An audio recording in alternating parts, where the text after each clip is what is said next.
Le grand invité sur Mazlek.net reçoit Maître Jean-Paul Mombembe, avocat à la Cour, plus de 31 ans d'exercice au barreau du Gabon. www.mazlek.net. Maître Jean-Paul Mombembe, bonjour. Bonjour. Vous êtes avocat du collectif de l'appel à agir qui a remis en cause les capacités cognitives d'Ali Bongo à poursuivre le devoir de sa charge après l'AVC qu'il a accablé fin octobre 2018 à Riyad en Arabie Saoudite. L'affaire a été portée devant la juridiction gabonaise, le tribunal de Libreville. Aujourd'hui, le premier président de la cour d'appel judiciaire a été démis de ses fonctions dans ce scandale politico-judiciaire. La décision est-elle juste ou illégale ? C'est une décision inédite pour la simple raison, il faut commencer par le commencement.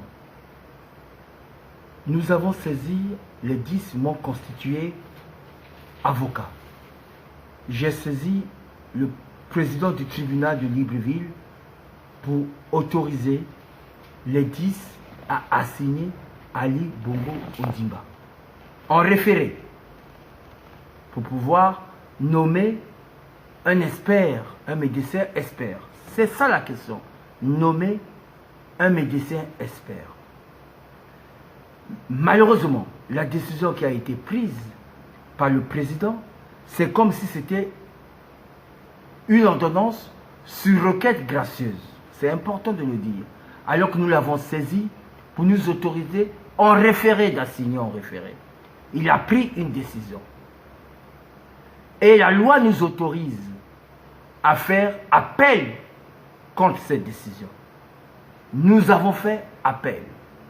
Devant la cour d'appel, les avocats d'Ali Bongo ont estimé que parce que le président de la cour de cassation a pris une décision de sursis à exécution, et non pas à statuer à exécution de l'ordonnance de Madame le Président qui a été neutralisée. Voyez-vous? Et voilà, nous sommes devant la cour d'appel et vous vivez tout ce que nous vivons. Mais quelle disposition de la loi a été victime d'entorse de votre point de vue? Moi, je pense que Ali Bongo lui-même, il a accepté d'être justiciable. Il a accepté d'être justiciable en saisissant le premier président de la Cour de cassation. Il y a eu une décision de sursis. Une décision de sursis entre deux parties. Ali Bongo Ondimba contre les 10. Donc Ali Bongo Ondimba accepte d'être justiciable. Il a pris une décision. Mais le problème qui se pose, et c'est ça qui fait débat, la décision qui a été prise par, on peut considérer cela comme étant une décision, l'ordonnance de fixation. Madame le Président, ça rentre dans ses attributions, elle a décidé d'ordonner l'assignation d'Ali Bongo, c'est la loi qui l'exige. Elle ne peut rien faire. On ne peut pas juger Ali Bongo par rapport au principe du contradictoire sans l'avoir invité.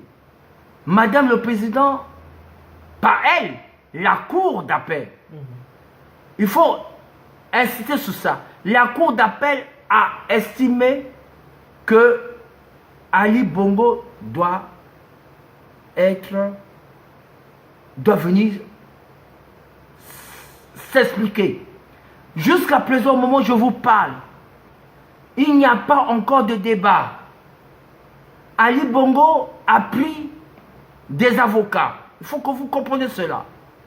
Les avocats sont venus pour demander le retrait, la neutralisation du droit d'appel de mes clients. Il faut bien comprendre cela, le droit d'appel. Mes clients ont le droit de dire nous ne sommes pas d'accord avec la décision du président du tribunal. Alors que nous avons saisi le président du tribunal pour nous autoriser à assigner Ali Bongo et de fixer la date. Le président du tribunal ne nous a pas autorisé, a pris une décision directement pour dire que vous n'avez pas le droit, Ali Bongo ne peut pas être jugé. C'est bien. Nous avons fait appel parce que la loi le dit. Pour dire que ce n'est pas normal. Il faut que les gens comprennent cela. En faisant appel, Madame le Président a estimé, avec sa cour, que nous n'avons pas convoqué, nous n'avons pas assigné Ali Bongo. Elle ne peut pas décider. Elle nous a dit, il faut assigner Ali Bongo. Nous avons assigné Ali Bongo. Ali Bongo, avant de venir à l'audience du lundi, le vendredi, la veille, a pris des avocats. Et les avocats ont saisi le même jour, le vendredi, le premier président de la Cour de cassation pour prendre une décision de sursis de l'exécution de l'ordonnance l'ordonnance de fixation que Madame le Président, c'est une ordonnance d'administration. À partir de ce moment-là, tout le monde est arrivé. Mais cette ordonnance de fixation a été déjà exécutée. De vous à moi. Pas seulement Madame le Président, mais la Cour entière, je dis bien la Cour entière, a examiné, a dit, mais tout le monde a exécuté déjà l'ordonnance de fixation. Nous ne pouvons rien faire. Nous devons seulement entendre les parties. D'accord. Maître, justement, pour entendre les parties, la première présidente de la Cour d'appel a fixé l'audience au lundi 26 août prochain. Oui. La question qui se pose, après la décision prise par le ministère de la Justice, est de savoir si cette audience aura lieu et si... L'audience aura lieu, c'est-à-dire, nous viendrons le lundi, ouais. Puisque ce matin, ne vous en faites pas, j'ai vu le rôle. Le premier nom, sur le roi, il y a beaucoup de partis, c'est notre nom. Donc, l'affaire a été enroulée. Nous viendrons. On verra bien quel est le magistrat qui viendra juger cette affaire. Voilà, qui viendra juger cette affaire. Le débat est là. Mais ce qui est important, est-ce que nous, appel à agir, va accepter? Pour la simple raison, la justice doit être rendue dans la sérénité. Quel est le magistrat dans un état de droit? Avec ce qui se passe, le premier président de la Cour d'appel a été limogé. Je considère cela comme étant limogeage. De vous à moi. Quel est le magistrat courageux qui va dire je vais juger? Et nous, il y a suspicion. Nous allons recuser tous les magistrats du Gabon. Nous allons recuser tous les magistrats du Gabon parce que nous estimons que le premier magistrat du Gabon, qui est Ali Bongo Ondimba, par tout ce qui se passe, refuse d'être jugé. Dès lors que le premier magistrat ne peut pas être plus royaliste que le roi, donc, le premier magistrat... Vous allez récuser l'ensemble des magistrats qui seront nommés pour prendre cette affaire. Je ne sais pas comment ça se passe au niveau, sur le point administratif. Nous allons demander que cette affaire soit jugée par l'international. L'international va juger cette affaire. Moi, je ne fais que mon travail d'avocat. Pourquoi, je ne fais que mon travail d'avocat. Pourquoi aujourd'hui vous estimez que vous devez récuser l'ensemble des magistrats qui pourront être emmenés à traiter de cette affaire? Pourquoi? Pour la simple raison, leur chef a été, entre guillemets, limogé. alors qu'elle fait son travail. Elle est dans le droit. Elle est soumise uniquement d'après la Constitution à l'autorité de la loi et non pas à l'autorité de XYZ. Elle n'est pas soumise à l'autorité, retenez-moi bien, de la Cour de cassation, du ministre de la Justice, du président de la République, qui est le premier magistrat du Gabon. La loi est claire. Quand je parle de la loi, c'est la Constitution. Tout magistrat de siège, tout magistrat assis, celui qui juge, est soumis à l'autorité de la loi. Finalement, le ministre de l'Intérieur n'a pas qualité à suspendre un magistrat. Il y a une loi la loi des magistrats, je préfère vous le dire, autorise. L'article 58, je pense. Autorise la suspension des magistrats. Mais pas, il faut faire la distinction, mais pas du premier magistrat, je dirais plutôt du président d'une cour. Quand vous lisez cette loi, il faut l'avis, non pas du président de la Cour de cassation, mais du président, du chef hiérarchique de la Cour d'appel. Mais le chef hiérarchique de la Cour d'appel, il ne faut pas confondre avec la Cour de cassation parce que j'ai reçu l'avis du premier président de la Cour de cassation, mais ce n'est pas à lui de prendre l'avis, de donner l'avis plutôt, de donner l'avis. Ce n'est pas à lui. On dit, c'est dans la Cour. Donc cela concerne les autres magistrats, pas le chef. Donc Madame Akoli est le chef. Mais en dehors de ça, la décision qui a été prise, soyons honnêtes, n'a pas été prise par Madame Akoli, a été prise par la Cour d'appel, la Chambre, les 3 magistrats. S'il faut envoyer à la mort professionnelle un magistrat ou les magistrats, c'est toute cette formation. L'ensemble des mots. L'ensemble, c'est pas Madame Akoli toute seule. C'est l'ensemble. Mais on ne peut pas envoyer l'ensemble parce que la justice est indépendante. C'est ça le problème. Sauvons notre démocratie. Selon certaines indiscrétions, Mme Akoli serait rentrée en rébellion pour n'avoir pas été suffisamment payée pour un boulot fait en faveur du pouvoir. Quel payé? Suivez mon regard. Vous avez vu, oh, voilà, c'est le Congo ça, les gens aiment dire. Vous croyez que cette femme qui a dit oui à l'époque sur Ali Bongo concernant sa filiation, c'est elle qui a témoigné, qui a parlé. Et en dehors de ce fait-là qu'elle a témoigné, elle a parlé, elle a jugé, l'affaire est passée devant la cour. Qui a présidé? Ne serons pas ingrats. C'est elle qui a dit que mon frère Ali, je dis bien mon frère Ali, est gabonais.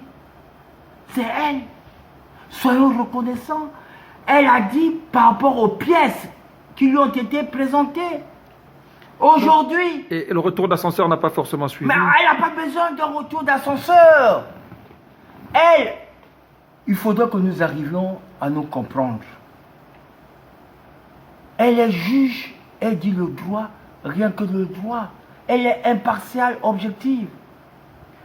Le débat actuel qui se pose, on dit que la Cour de cassation a pris une décision, la Cour d'appel qui est une juridiction inférieure doit respecter. Oui, mais je renvoie la balle. Est-ce que c'est la première fois que la Cour de cassation prenne une décision qui n'est pas suivie par la Cour d'appel? Pourquoi on a créé à la Cour de cassation les chambres réunies?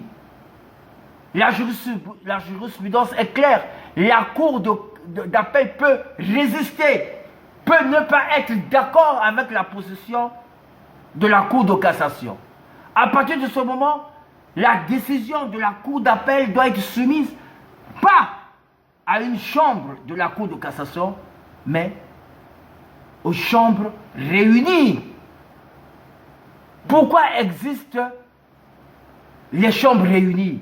C'est lorsqu'il y a résistance de la Cour d'appel. Mais Madame Akoli et ses assesseurs n'ont fait que du droit. Il faut que nous soyons habitués. Nous voulons être une démocratie. Si vous estimez qu'aujourd'hui, À ce jeu-là, l'immixtion du ministère de la Justice dans un dossier qui concerne des chambres vient mettre en mal le principe de la séparation des pouvoirs. je suis d'accord avec vous, mais ce n'est pas moi. Vous voyez, je vous dis une vérité. Vous n'avez pas pu remarquer que depuis un moment donné, moi qui suis avocat, je me lève partout pour proclamer et réclamer haut et fort l'indépendance des magistrats. Mais, est-ce que je suis suivi? Est-ce que les magistrats eux-mêmes veulent être indépendants? Moi, je suis avocat. Pourquoi je me bats pour l'indépendance de la magistrature? Cela ne veut pas dire que le problème se pose même en France. Cela ne veut pas dire que le Conseil supérieur de la magistrature doit être éliminé. Le Conseil supérieur de la magistrature doit exister. Pour moi, ça c'est ma conception, doit nommer les magistrats. Mais dans l'exercice de leurs fonctions, c'est la différence. Les magistrats doivent être indépendants. Justement, vous parlez d'indépendance et vous réclamez l'indépendance des magistrats. Or, avec cette affaire, l'on a bien l'impression qu'il y aura une épée de Damoclès sur tous les magistrats qui seront amenés à traiter de l'affaire. Je vous avoue. Qui tenteraient de prendre leur indépendance par rapport au pouvoir politique, au pouvoir exécutif. Moi, je suis avocat, je me bats, je crie au haut fort parce que j'ai la liberté de la parole. Les magistrats, n'oublions pas, ils ont l'obligation de réserve. Et nous devons les aider. Ce sont des fonctionnaires. Les magistrats sont des fonctionnaires. Ce ne sont pas des privés. Ils sont liés dans un monde de hiérarchisation. Il y a une hiérarchie. Il y a des chefs. Ils doivent se soumettre, mais la Constitution et la loi des magistrats dit que les magistrats sont... Non, écoutez, je vais terminer. Oui. Sont soumis à l'autorité de la loi et leur chef. Mais il faut, parce que j'ai suivi beaucoup de gens parlent, mais ils ne maîtrisent pas le dossier. Ils racontent des bêtises, je vous l'avoue. Ils racontent des bêtises. Ils ne savent même pas la procédure. La preuve, jusqu'aujourd'hui, l'appel de mes clients, n'est pas encore jugé. Et l'appel de moi, c'est quoi? Nous avons fait appel pour dire que il faut nommer un expert, un médecin expert, pour nous dire si Ali Bongo Ondimba, en tant que personne physique, est encore dans la capacité d'assumer ses fonctions de président de la République. C'est ça, cette question n'a jamais été examinée. C'est pourquoi je ne comprends pas. Mais justement, il semble que le ministère, en prenant une telle décision, ne veut pas que l'on en arrive à un tel débat. Vous savez, le ministère de la Justice ne veut pas. Mais c'est son rôle.